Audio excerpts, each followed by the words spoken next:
While the cat is away, the mice will play, I suppose.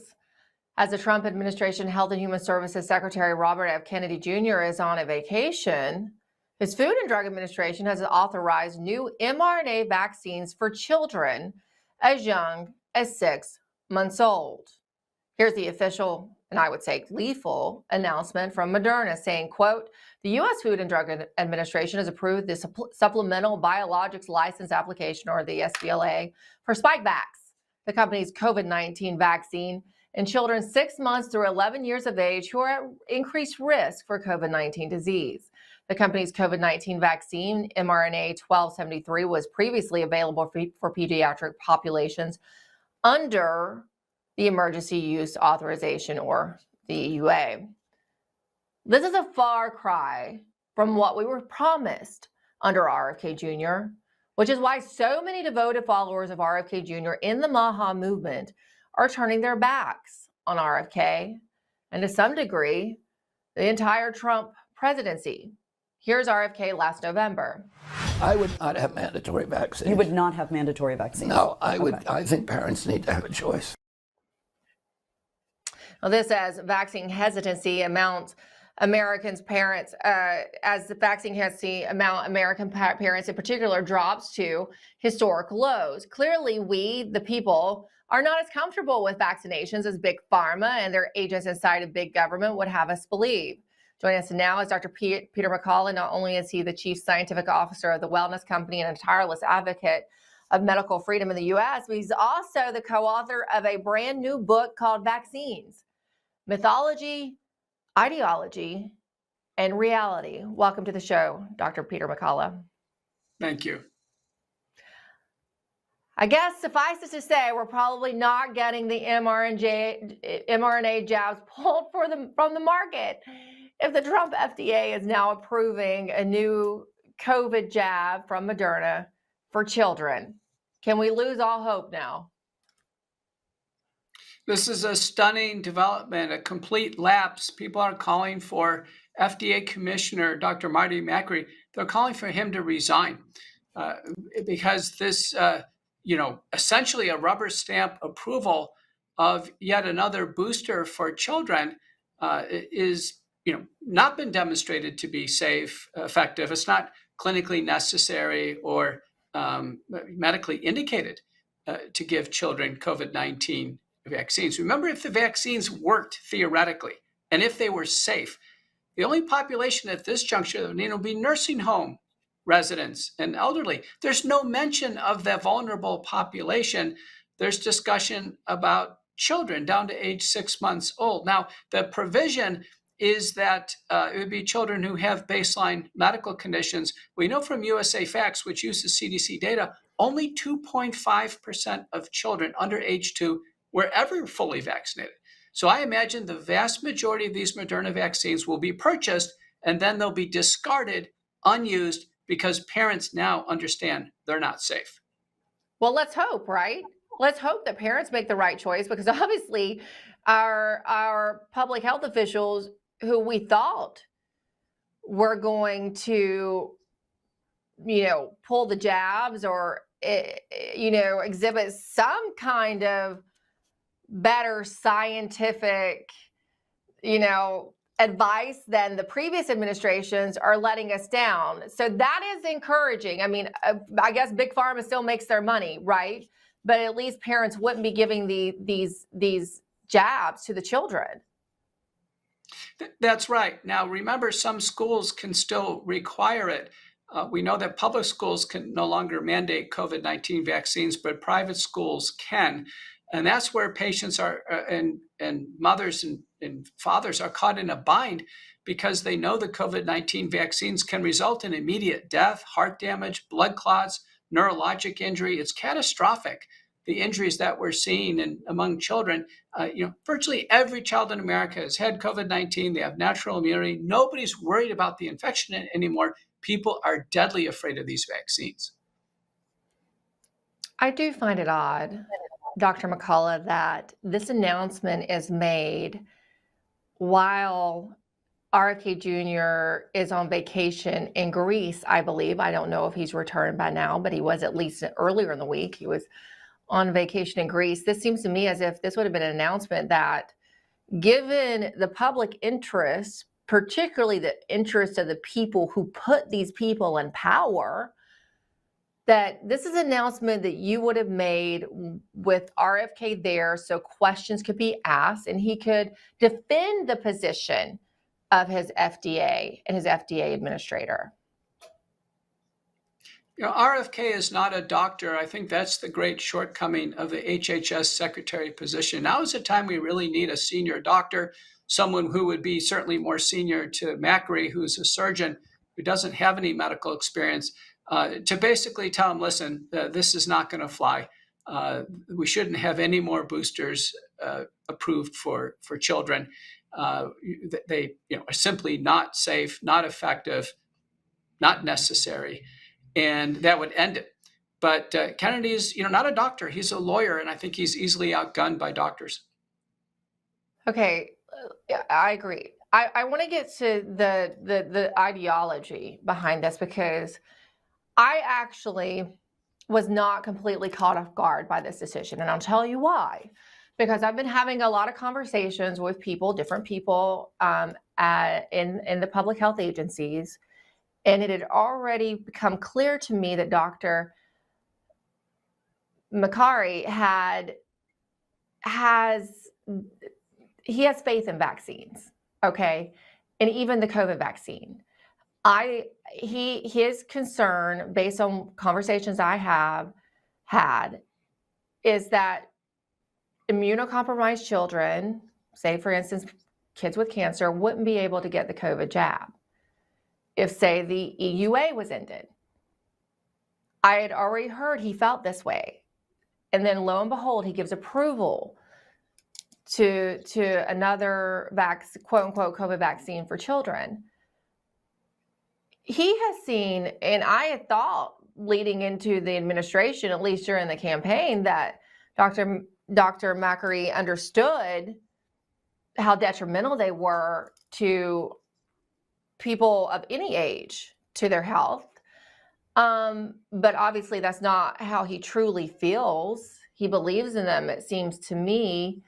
And it gets back to, I was talking to someone who has a daughter in the medical field, and they don't believe in that. They believe that COVID jabs are deadly, this person. And they said that they can't convince their daughter, even though she's so smart, it is so indoctrinated in her and so ingrained from the medical education that she received and then the institution as a whole, that she seems to not be able to break out of that. Even when presented with solid evidence, she just can't break out of it.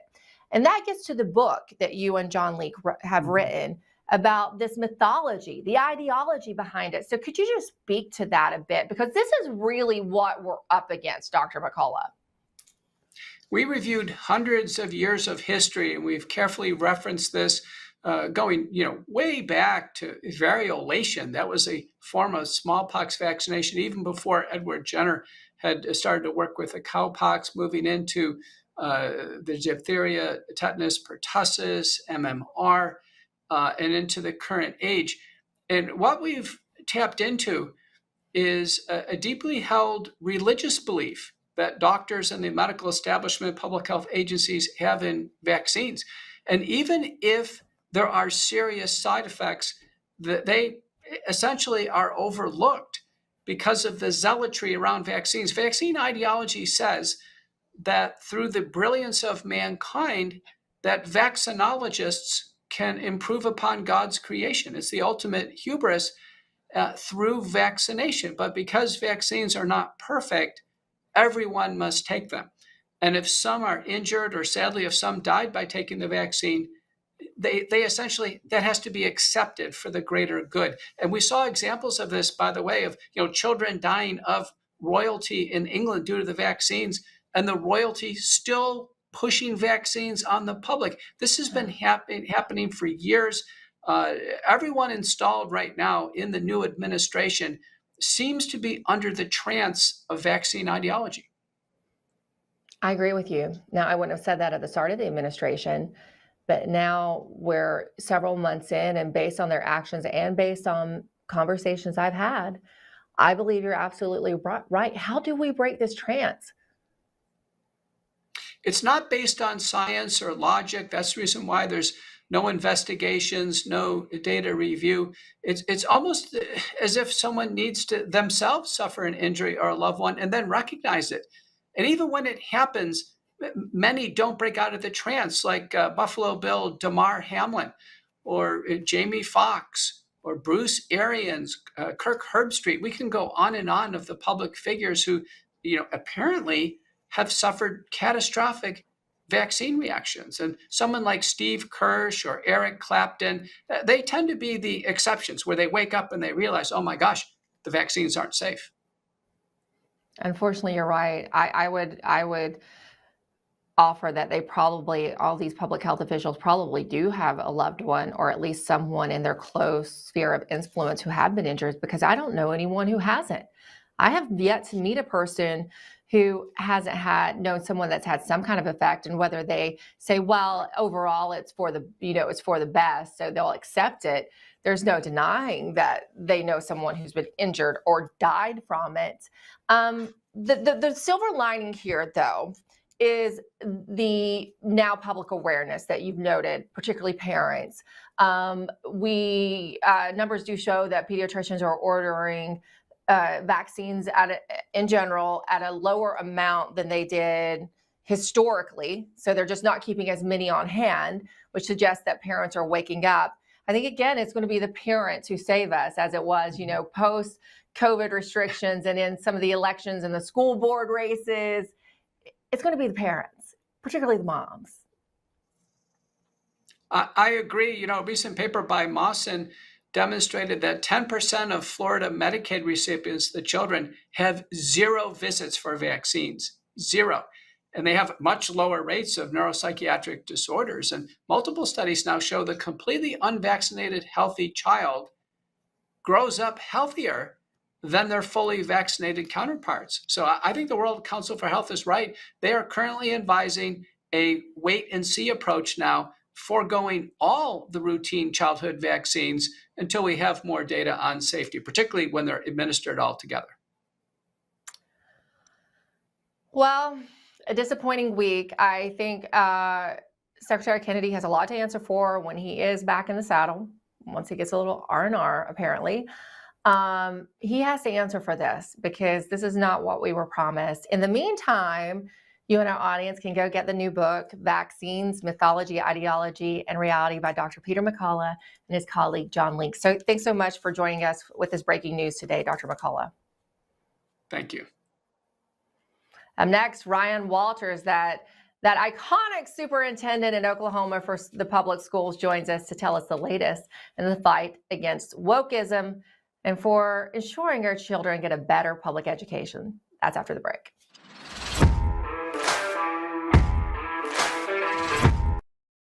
Swollen limbs, joint pain, inflammation, skin aging, and cognitive decline. These are just a few of the awful side effects that you can experience due to poor blood circulation. And popping ibuprofen is not a solution to the pain. It's only temporary relief, and it's only masking the true problem, which is inflammation.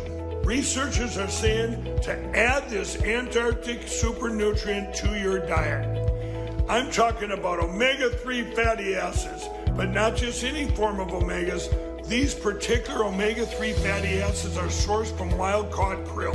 Has been shown to support healthy blood pressure, circulation, brain health, as well as reduce inflammation, swelling, and joint pain.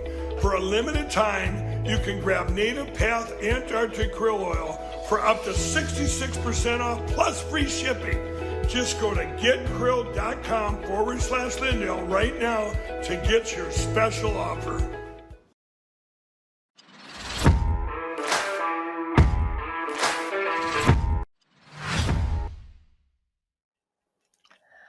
According to Homes by Tabor, a website that tracks changes in the real estate market, a record number of Californians moved to Oklahoma in 2024.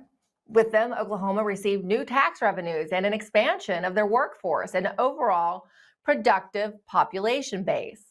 Yeah, there's no way to be sure that all these people leaving California for Republican-dominated Oklahoma are leaving their crazy leftist politics behind in the not-so-golden state. Fears abound that with these population changes to Oklahoma, will it become another radical cultural, economic, and political state as well? To help prevent the Californiization of Oklahoma, Oklahoma State Superintendent of Public Instruction, our next guest, Ryan Walters, has mandated that all new teacher hires in his state who hail from California be required to take what's being called an America First test created by Prager University, a conservative educational website. And this move by Walters is making, well, all the people we think are right angry and America's elite. This comes on the heels of Walters' heroic decision to mandate that Bibles be placed in all Oklahoma public school classrooms. And we're now joined by Ryan Walters himself. Oh boy, Ryan, I'm sure you really started the hornet's nest with this one, but you're really good at that. Tell us about this test. Yeah, all the right people are mad, as we like to say. So listen, Gavin Newsom is literally insane, right? I mean, he has just gone off the woke deep into the pool here, and he started mandating that their teachers no biological differences in sex, which is literally the definition of insanity.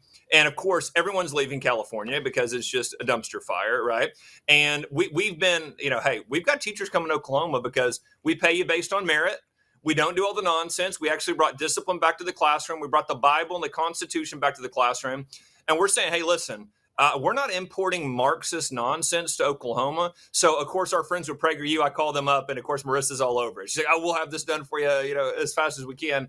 And so we're saying, no, if you're going to come here to Oklahoma, here's the reality. You're going to teach truth. You're going to teach academics. You will not indoctrinate our kids. So, yeah, we're going to pass this test. It starts with a biology test. Do you understand the differences between boys and girls? Kind of like, Arnold Schwarzenegger and Kindergarten Cop. Do we understand that? Let's deal with that first. Then let's make sure that you understand that America is the greatest country in the history of the world. Let's make sure that they understand the Constitution, the Declaration of Independence, and the values that make us great, because we're unapologetic here in Oklahoma. Our parents want their kids to be patriotic and love this country, and that's what we're going to do. You know what? A movie like Kindergarten Cop wouldn't even be made today. Because you can't ask that question. Right. You probably weed out just a 50% of them at least if you ask the question posed to Supreme Court Justice Ketanji Brown Jackson in her Supreme Court, her confirmation hearing. What is a woman? That could be just literally like your first question. What is a woman? Yeah. If you can't answer that, then you can't teach in Oklahoma. I mean, you can't teach kids. I mean, you just think about these poor kids, though. They're in a classroom, and in California, what they're trying to do is start an anti-American movement by teaching the next generation to hate this country. It's right out of the Marxist playbook, right? They want our kids to hate our country. The Marxists have done this every attempt that they have at a Marxist overthrow. So they want to control the youth. They want to destroy the country and create a Marxist dumpster fire. And so what we're saying is actually, it's really simple. If you don't know what a woman is, you're not going to teach here. Okay, you're not going to be in a classroom with kids and have them scratching their head going, hold on a second, I know what a man is. I know what a woman is. You don't? I mean, you want to talk about undermining an entire academic process, but what we're also not going to let them do is take minds that are sitting there in front of an authority figure like a teacher and warp them into the most insane ideology the country's ever seen. And by the way, Emerald, we have no problem recruiting teachers. We've got great conservative teachers coming to the state, but we're going to make sure they're conservative. We're going to make sure that they're focused on academics. We're going to make sure that they are not leftists masquerading as teachers. And listen, our parents, they don't tolerate it. And so we're going to always stand with the parents here. Yeah, that's great. I mean, just for example, some of the teachers you could be inheriting if you did not do a proper screening process is these we have a PowerPoint presentation that one California middle school teacher put together. It's an in-class assignment that has the students pretend to come out as homosexual to their parents as an empathy building exercise. That is extremely concerning. So that's the kind of teacher you could be getting if you weren't properly screening, Ryan. Look, that's exactly right. And we have removed teachers from the classroom. We pull your certificate if you do any of that nonsense here. You're not going to teach in any Oklahoma school if you do that. We have discredited entire districts that push this nonsense on kids and go, then you're not going to be a school anymore. Our schools are here to make sure that America continues to be the greatest country in the history of the world. You got to go back to our history and understand, and I know you know this, I know your audience does, that our schools are there to make sure that we're passing on knowledge and an understanding of this country, our history, our value system to the next generation. That's the value system that they want to push on these kids. It's absolutely unacceptable. We're not going to tolerate it. And by the way, we've also got to make sure that we're not just getting this garbage out, but we're putting back academics, and we're putting back the importance of understanding American exceptionalism. America first. We love this country. We want this country to be great. If the next generation doesn't even know what made this country great, the country will cease to be great. That's part of President Trump has literally taken bullets on this mantle to say, America will be great again. We will fight the most radical elements the country's ever seen to ensure of that. We've got to stand in the fray with the president. We've got to stand in the fray for conservative values and these parents that desperately want to see America get back to where we were.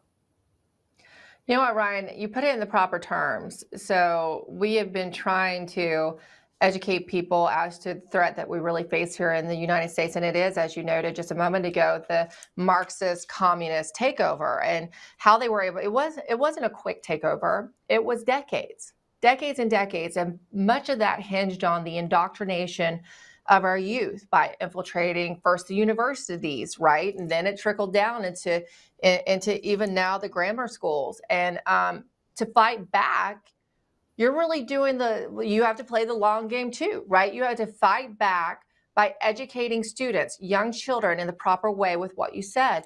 A love of country, patriotism, classical Christian values, a classical education, which you're doing. And that's because it looks overwhelming if you look at the kind of problem we face and how long this has been going on. But this is one step that school districts, that states can take to fight back. And we're in a cultural war. We're in a war. It just doesn't look the same because it's not kinetic. This is unrestricted warfare, and it began in a large part in our schools, Ryan. That's right, and you're 1,000% right. Let's take a big step back. I remember when President Obama was running for office, and do you remember? I remember Glenn Beck and others going, "Hold on a second. Hey, do you know who his professors were? Do you know who his best friends were?" And we started peeling back this onion of all of these college professors. I mean, that are just openly anti-American, and we saw that run ravage in the 1960s, 1970s. Now, all those radical Marxist college professors, they've taught the next generation of teachers. They have overtaken higher ed, and thank God for President Trump going after Harvard and these other universities that are just as anti-American as they come. But what we've continued to see is the left's played the long game. They have taken over these institutions. And conservatives, if we don't get in office and move the needle with aggressive, conservative, common sense policy, they will continue to run the institutions. And a big part of it's personnel. I mean, again, we're here. I'm very open. We're here to destroy the teachers union. We don't want any more teachers unions. There is no reason we should have an organization that is so anti-family, anti-Christian, anti-America running our schools. They don't run the schools here. We've run them out. We've got to continue to do that and say, listen, if you're, again, if you want to go help the next generation, you want to teach them academics, you want to teach them to love this country, we want you to teach. As a matter of fact, we do merit pay here. If you do a great job, we pay you 6 figures if you're a great teacher, but you got to do a great job. It's the free market. You start injecting these things, you attract the right people, you bring transparency to parents, you bring school choice. All of a sudden, this whole education system that was run by the most radical elements in the country begins to flip and turn on its head. And once you put parents in power, once you bring the free market in, it is so difficult for the left to regain that control because parents aren't going to give it back. Gavin Newsom, who you mentioned earlier, because we're talking a lot about the California migration to Oklahoma, has become the poster boy, particularly this ideology in schools. Why are so many conservative personalities platforming him? They're making him look kind of cool a little bit. This is very odd to me. I see more of it every day. This is veering in a different direction, but I just have to ask you what you think of that. Hey, he's a snake oil salesman. I mean, and that's where you got to be careful with a guy like him because he'll come out and say, like he did a few weeks ago, oh, he is as slick as they come, right?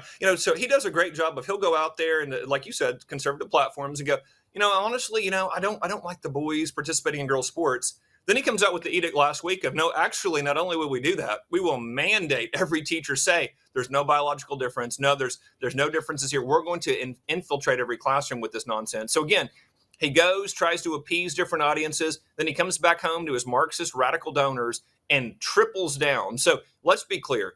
He is as radical an individual as we've got in the country. It is nasty. He's anti-American. Frankly, I believe what he's done is traitorous. I mean, the fact that he has put targets on police officers' backs, the fact that he has fought President Trump on the most common sense, everything I just talked about and outlined today, it's common sense. What we're seeing is an assault on that common sense. Wokeism really is a mind virus. Do not let Gavin Newsom fool you with his slickness. He is as radical as they come and wants the destruction of our country. We need to be crystal clear on that. He is a threat to he is an existential threat to the future of the country. We do not need to be letting him get away with the most radical positions our country's ever seen. I had a Democrat political consultant tell me, Ryan, that was advising ahead of the 2024 election cycle, before we really knew that Biden was for sure going to be the candidate, and then he wasn't, but even in the lead up to that, say that Gavin Newsom is far more dangerous than Joe Biden. So even a lot of the Democrat political consultants realized it. Oh, I believe it. And look, he's taken a page out of President Trump's playbook. President Trump goes on all these outlets, does all these long form interviews, and really, to President Trump's tremendous credit, I mean, he took a lot of risk going on for 2 or 3 hours going, hey, I'll tell you everything I'm going to do. I'll go into every detail of my policy, come at me. But, Newsom is great about going on to these programs and saying nothing, just trying to be Mr. Cool, trying to, I'm really not that crazy of a guy. And so I agree. I think he's incredibly dangerous. I think he's incredibly slick. And we've always got to confront him with these positions that are destroying the lives of Californians. And if we're not careful, they will be destroying the lives of Americans in every state if we allow him to continue to grow in power and we continue to allow him, to peddle these lies. You're right. And as Donald Trump would say himself, he looks central casting. He's got the look. Thank you so much, Ryan Waters. So do you. You're great for TV. We love to see you every single time. Thanks, Ryan. Thanks for the great work to see you're you. doing for Thank our you kids for in what Oklahoma. you're doing. You're a rock star. Thank you for having me on. Thanks, Ryan. Speaking of the Marxist, revolutionary, communist takeover we are currently fighting, whether you believe it or not, it's also a spiritual battle. We'll talk about that with Paul List after this break.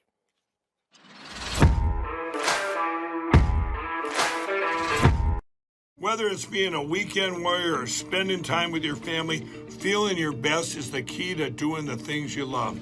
That's why I'm excited to tell you about Nirvanta. It's a natural solution designed to help you stay active and live well naturally.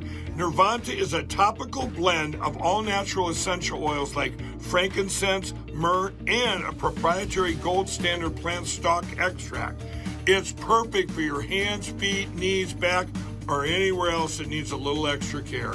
Use Nirvanta proactively as part of your daily maintenance routine, and you're guaranteed you're going to feel the difference. Simply massage Nirvanta in for at least 60 seconds, 2 to 3 times a day to get the best results. And if you're not completely satisfied, you get your money back. No questions asked. There's simply no risk and no reason not to try Nirvanta today. Right now, you get 15% off with code Lindell exclusively at NirvantaHealth.com. So stop reaching out for that medicine cabinet. Get Nirvanta instead and experience the difference. Go to NirvantaHealth.com.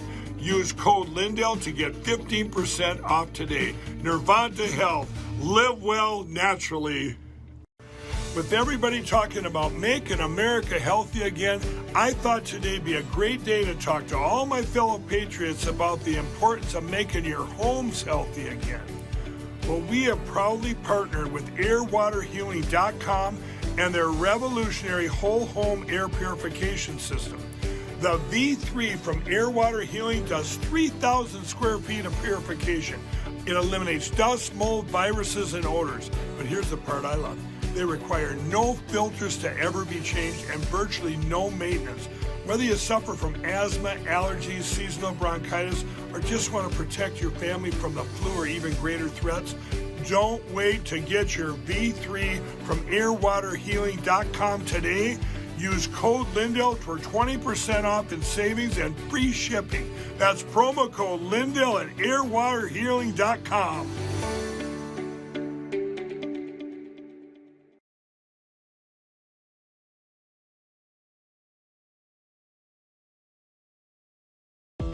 Have you ever wondered what happened to the legendary Chuck Norris? Well, I recently saw a video he made and I was shocked. That guy's amazing and he's staying active well into his 80s. What's even more shocking is he's stronger, can work out longer, and even has plenty of energy left over for his grandkids. He did this by just making one change. He says he still feels like he's in his 50s. His wife even started doing this one thing too, and she's never felt better. She says she feels 10 years younger, her body looks leaner, and she has energy all day. Chuck made a very special video that explains everything. Make sure you watch it by going to chuckdefense.com/Lindell. It will change the way you think about your health. Once again, that's chuckdefense.com/Lindell. You won't believe how simple it is.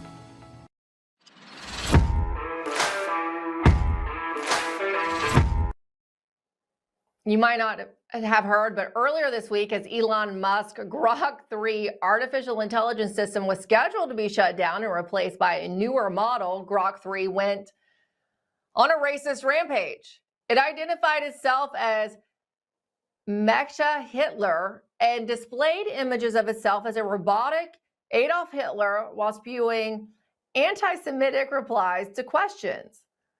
Some skeptics argued that Grok 3 didn't go on a rampage at all, that it was all some perverse joke by its creator, Elon Musk.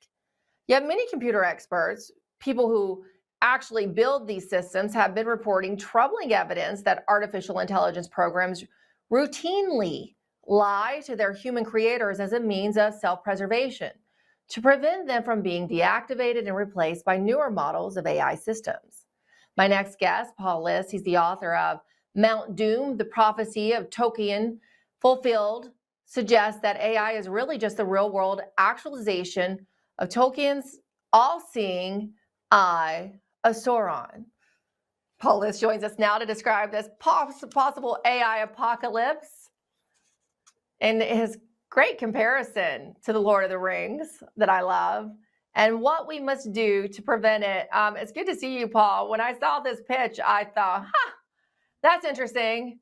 In my house, we're huge Tolkien fans, particularly my husband, and I would suspect we have a lot of fans in the audience as well. It's good to see you. Explain. It's intriguing.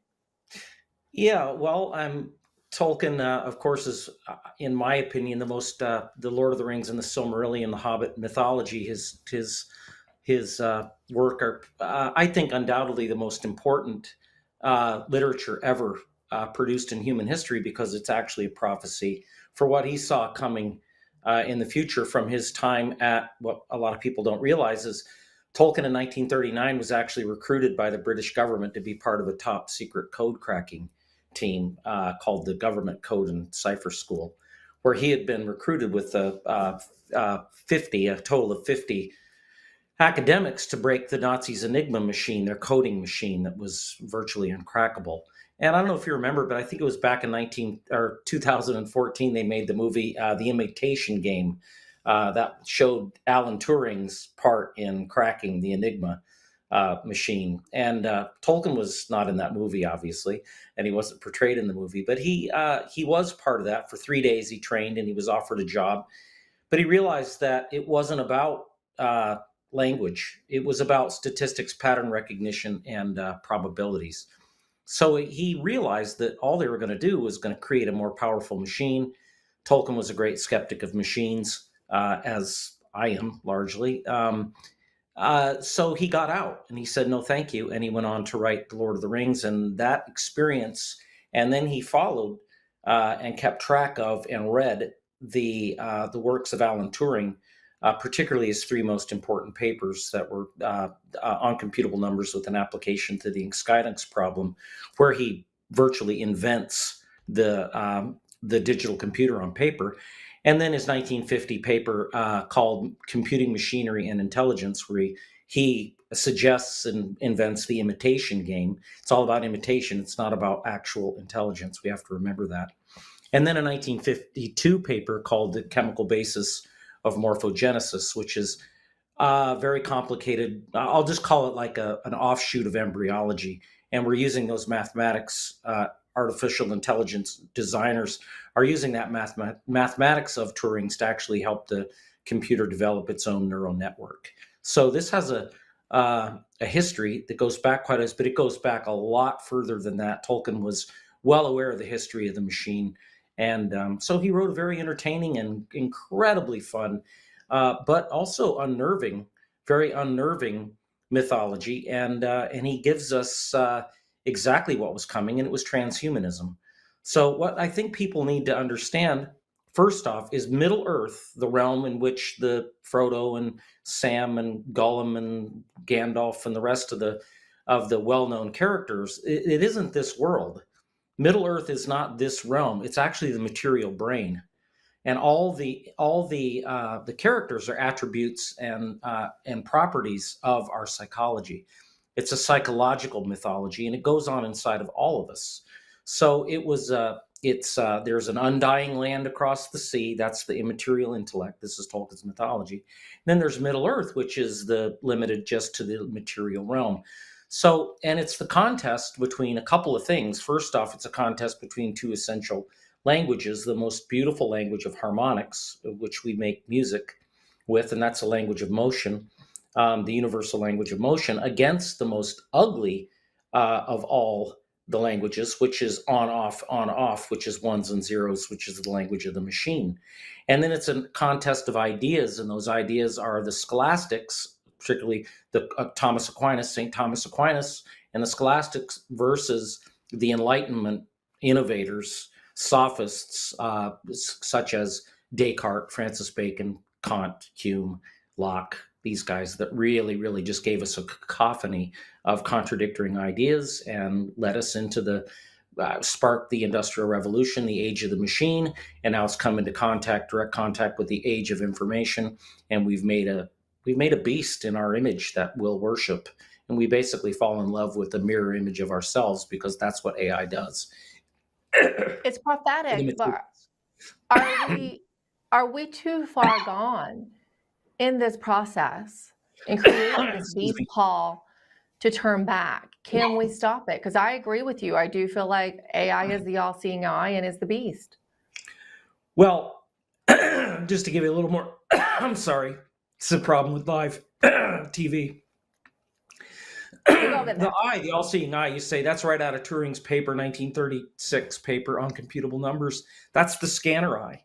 Yeah. That's the scanner eye of his computer that's looking for ones and zeros on the tape. This is back when computers, the idea was to use a tape with individual squares, which it was either blank or had ones and zeros. The ones and zeros is the ring. Ones and zeros, it's shaped like a ring. It's ones and zeros, and it's digital. It goes on the finger. So the machine, the eye, is looking for the ring, and that is the language of the computer. The Tower of Barad-dûr, Sauron's dwelling in Mordor, that's actually the cerebellum. That is the microchip. So Tolkien saw this transhumanism coming. It was all part of the eventual evolution, quote unquote, of the theory of evolution, which was basically, we started with slime out of just randomness, no cause. Then we became an amoeba. Then we were dinosaurs, and then eventually we're monkeys, and now we're man, and our future must be then with the machine. And it's all a counterfeit reality, a virtual reality to compete with God's creation, and ultimately to draw us in the genocide for this this illusion, this lie, this deception of join with the machine, you can have eternal life with the machine and live forever and just do whatever you want in the virtual realm. At the expense of God's reality, where we spend eternal life with Him, and it's a genocide. And is it too far gone? Is it too? In many ways it is, but on a personal level, it never is. It's never too far gone. Even in Tolkien's mythology, the human being within whom this psychological saga takes place, which is named Arda. Arda is the brain is Middle Earth of Arda. The microchip is there. So this is all about what the transhuman person will have to do to get away from it and destroy the microchip. Just to give you a little insight, for instance, the hobbits are habits, and the highest of the habits are called the cardinal virtues. And there's 4 of them. And the 4 main hobbits, Frodo, Sam, Pippin, and Merry, are the cardinal virtues. Frodo is temperance. That's how we moderate our physical pleasures for, our lust for physical pleasure. Fortitude is Sam. That's never give up, never quit. That's Samwise for sure. Then the 2 younger hobbits are prudence and justice. They have to be developed serving the interior first. Gollum is intemperance, and that's why he calls Frodo master. Frodo's temperance, and Gollum wants that. Gollum wants that ring. Slake his desires, his appetites. Paul, in the last segment, we were just talking about how to change the trajectory of the future, and in one way, and fight back against this takeover. We were talking specifically about Marxism, of course, with the Oklahoma public school superintendent, but one way is to train our children. So Tolkien is a great way to do that, right? To train them while entertaining them as to the threat and what it's really about and how to have those virtues. And so with saying that, I have to tell you that the associate producer on this show is actually having his daughters read The Hobbit as their summer reading. So this is a great conversation. The book is Mount Boom, The Prophecy of Tolkien Fulfilled. Fascinating conversation, Paul. Mount Doom, The Prophecy of Tolkien Revealed. That's okay. The Prophecy of Tolkien Revealed. Yes. Yep. It's great to see you. Get the book. Fascinating conversation and so many parallels to where we find ourselves today and perhaps the future we're headed into. Thank you so much, Paul. Thank you for having me. President Donald Trump is in Texas today to talk with victims of the flash flooding in that region, as well as the wonderful first responders who are helping in the relief and recovery effort. We have one of those people after the break.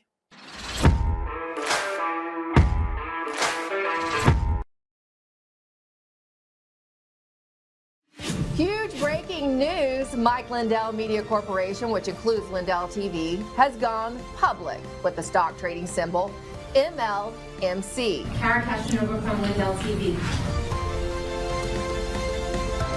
This is Allison Steinberg here with LindellTV. We are currently on LindellTV.com.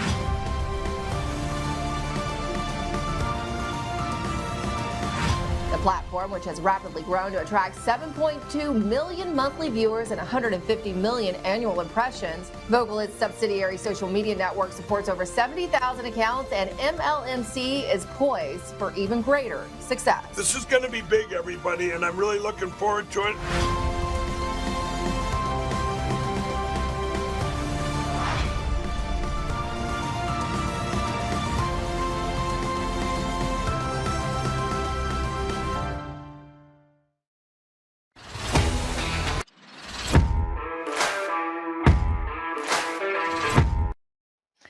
President Trump is headed to Texas today, where the recovery efforts for this week's flash flood continues, but not everyone's exactly on board. Allison Steinberg has the story from the White House.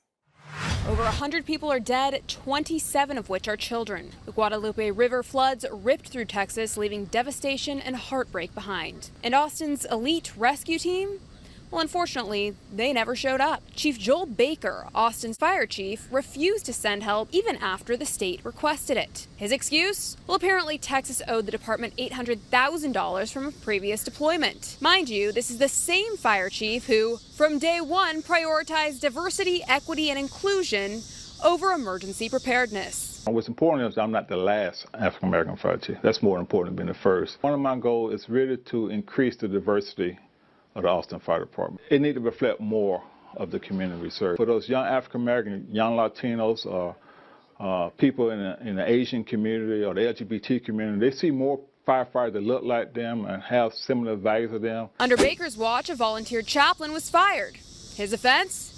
Simply stating that men and women are biologically different. Not only is DEI, or DIE as I like to call it, literally killing people, now the same wokeism that's infected the country is being wielded by members of Congress, like Jasmine Crockett, who've managed to turn the Texas tragedy into a narcissistic rant about herself. We have to continue to do our best to survive an administration that literally is against us, that is doing everything, in my mind, to hurt us and not help us. From the immigration raids, to the terrible weather, that we know we experience, because climate change really is real. Sadly, it doesn't end there. Thanks to Governor Greg Abbott and Lieutenant Dan Patrick, those are the reasons, those two people, for cutting all of our fundings. And then, of course, your friendly MAGA Trump up there in the White House. These are the reasons why that tragedy happened that was extremely preventable. Worse yet, this same TikToker even thought it acceptable to espouse blatant anti-white racism against the flood victims. The Camp Mystic is a whites-only girls' Christian camp. And I think that context needs to be said in this matter. It's fake news. These people are sick. Absolutely despicable. This is what happens when politics replaces leadership. When diversity, equity, and inclusion matters more than disaster response. People die. And just when you thought it couldn't get any more nightmarish, well, now we have the alleged sex trafficking front, better known as the Clinton Foundation, with volunteers on the ground in Texas. I wonder if they plan on stealing 95% of the aid money like they did in Haiti. DEI hires, virtue signaling, and elite influence are not helping. In fact, I'd argue it's what's directly thwarting our ability to save lives. Our thoughts and prayers are with everyone impacted in Texas. Reporting for LindellTV, I'm Allison Steinberg. So we're going to Texas. Some of you are coming with us. How are you? And it's a horrible thing. A horrible thing. Nobody can even believe it. Such a thing. That much water that fast. Without a dam break, you'd think a dam would have to break to have it. So it's a terrible thing. But we're going to be there with some of the great families and others, the governor, everybody is going to be there. That was President Trump earlier today, departing the White House as he headed down to the areas of Texas that were stricken by those awful floods last weekend. As we reported earlier this week, the flooding down in Texas has been absolutely catastrophic. Many are dead and missing, even more displaced and in need of help. Blessedly, the American people are rallying to come to the aid of our friends in Texas. Not only has the National Guard deployed to rescue victims and provide aid and comfort, but aid groups are rushing into the scene. It's a hodgepodge of help at lightning speed going into the disaster area. Joining us next is Vic Saban. He's the logistics coordinator for the group Buck Up Relief Mission. This is a movement that is using privately owned trucks to ferry disaster relief to the stricken people of Texas, sometimes even risking their own lives to do it. Buck Up is part of the Banners for Freedom nonprofit group that provides aid to Americans in need wherever natural disasters may strike. We tried to talk to Vince a little bit earlier in the week, but he was literally doing the Lord's work, driving. He was driving these resources to the people in need, and the signal wasn't great, and we didn't want to keep you from doing that. So we just said we would schedule for today when we knew Trump was going to be there. So thank you, Vince, for joining us today again. Thank you for having me. Tell me, Vince, how's the relief effort been going in the last couple of days? Pretty busy. We've got volunteers going down there. I just arrived in North Carolina. I'm picking up a load here and taking it out to Texas. It's a load of disaster relief supplies. Everybody went to North Carolina and helped North Carolina during Helene. Well, now they're helping back. So we're moving a load. I'm actually moving a load. I'll be out there probably by Monday. We have another load coming out of New York and Illinois that is heading that way. So we're trying to put everything together. And is this supplies, did you say, it's a little bit difficult to hear you, is this supplies that people donated in North Carolina that were left over that can now be shifted to Texas? Because I know that we talked to Sean Hendricks of Operation Shelter on Monday, and he suggested that they did have some supplies left and they were going to try to get it to Texas. Is that why you're picking up in North Carolina? This is some leftover items from the relief of Hurricane Helene? Exactly. There's a couple of warehouses down in North Carolina that still have an overflow of supplies. And so we're going to draw from them. They're paying it forward. They had help from everybody, and now they're helping back. So I'm on my way to do that. What is actually the scale of the devastation, Vince? How long is this going to take to get to some semblance of normal? I know in North Carolina, where you're headed now, it's still not there. it's going to be a while before North Carolina is still really there. I mean, people can go. I don't want to deter people from going in tourism. It's perfectly great to go to North Carolina for a vacation this summer if you haven't taken one yet. But there's still a lot of work to be done. Tell us about the stage that we're in now and how you see this progressing. The stage right now, they're going into search and recovery. So at this point, cleanup's going to be real careful so that in case anybody is in to find the different people. And at the same time, we're working on the rural areas to get supplies into them. There's some unincorporated towns that will not get any help from government because they are unincorporated and their roads are going to need to be built and clean. We're in desperate need right now of dehumidifiers, and they run about $300 a piece, and we're trying to buy them. Any help we can get would be amazing. That's a big thing they're looking for. But the rural areas got hit just as bad as Kerrsville. But again, because of the domestic camp, a lot of the attention is going just to Kerrsville. Same thing happened in North Carolina. So everything will go in stages. So slowly everybody get things cleaned up. When they get cleaned up and things start getting rebuilt and put back together, then you got to think of the livestock. You got to think of everything that they're going to need to put their lives back together. Building materials to repair the houses. It's going to be a very long process. North Carolina is still in the rebuilding stage. Yeah. And the Durham area just got hit again with another flash flood. And there's some areas affected. Right. Yeah, we've been talking about that some on the show. I was driving through that area just as the storm was hitting. So I was about a couple hours ahead of the flash flooding, and it was already dicey when I was driving through earlier in the week. Vince, what will it mean? President Trump is in Texas today. What will it mean to the victims of this flash flooding to have President Trump visit the area today? I think it'll mean a lot.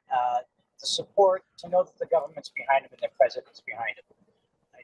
The last administration, North Carolina wiped out, and they didn't get the support that they needed. And it made things very difficult for a lot of people to get back on their feet.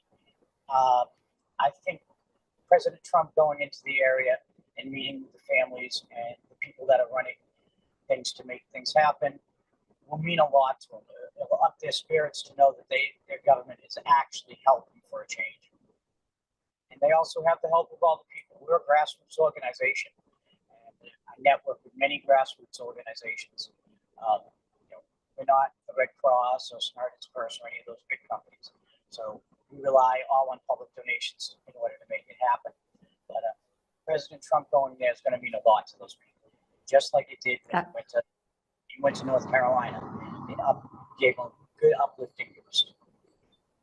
It meant so much to them. I was talking to so many people on the ground, and many of them have voted for Joe Biden, and they were just so hurt at how the previous administration had treated them, and they were so honored and uplifted when President Trump came, and it does. I mean, it helps boost morale. It helps give a feeling of hope in a moment that there's just so much devastation. Speaking of the devastation, I know a lot of my audience is going to wonder how they can help out your mission, Buck Up Relief Mission. Where do they go to help, Vince? You can go to Buck Up Relief Mission, Give, Send, Go to donate there. We really need the money to get these dehumidifiers there, and along with other supplies. Going there helps us fuel the trucks so the trucks can move and bring the things in. You can also go to buckupreliefmission.net if you want to volunteer and go down and help these people out. Contact us and we can put you in connection with people that need help. They're going to need help distributing the goods, helping with cleanup. So volunteers are needed. So you can go there and we'll put you in touch with the right people. There's people down there that have opened up their B&Bs, their Airbnbs, and their homes to the volunteers, so people have a place to stay when they come down. So, like I said, you can reach us through those two. Thank you so Thank you so much, Vince, for taking the time out of, literally your drive to get supplies and take it back to Texas to share that with our audience and share with them how they can help. We'll keep in touch with you, Vince. Thanks so much. Safe travels. Be safe on the road. You have a great day, everybody. Thank you for any help you can give us. Well, a lot of people this week, particularly Trump supporters, got excited when it was leaked that there is an FBI investigation into James Comey, John Brennan, and James Clapper. People hoping that there will finally be some accountability. But even President Trump doesn't sound so sure that there will be. Kara Castronova has more on that from the White House. After years of allegedly lying, spying, and stonewalling, justice may be finally catching up to some alleged coup plotters, namely former FBI Director James Comey and former CIA Director John Brennan. The DOJ is investigating these top spies of the deep state, and if they use their intelligence positions to illegally target President Trump and interfere in the 2016 election.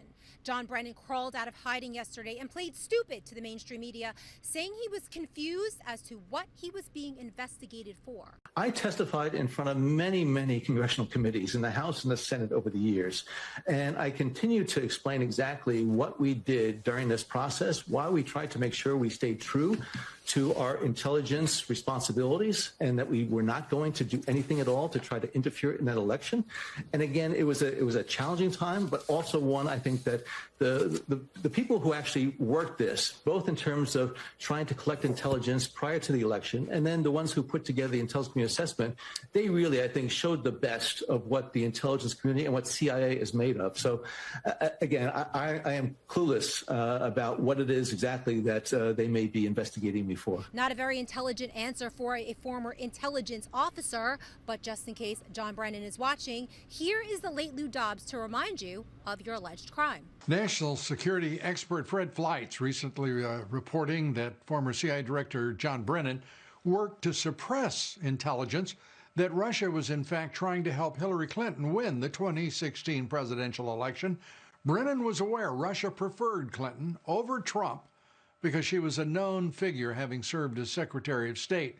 Instead of reporting this to the House Intelligence Committee, Brennan provided intelligence that omitted the fact that Russia was working to help Hillary Clinton win, and instead claiming that they wanted Trump. In the meantime, the mainstream media continues to shill for the deep state. Here is a vomit-worthy example from yesterday. In the Trump administration's efforts to politicize intelligence and U.S. national security. It is also the culmination of a long and mostly fruitless 9-year campaign by Team Trump to rewrite history when it comes to Russia and the 2016 presidential election. After the Biden administration completely politicized government agencies against President Trump, his allies, and his supporters, it's a wonder how these people can say these things with a straight face. Here's President Trump to wrap things up. Well, I know nothing about it other than what I read today, but I will tell you, I think they're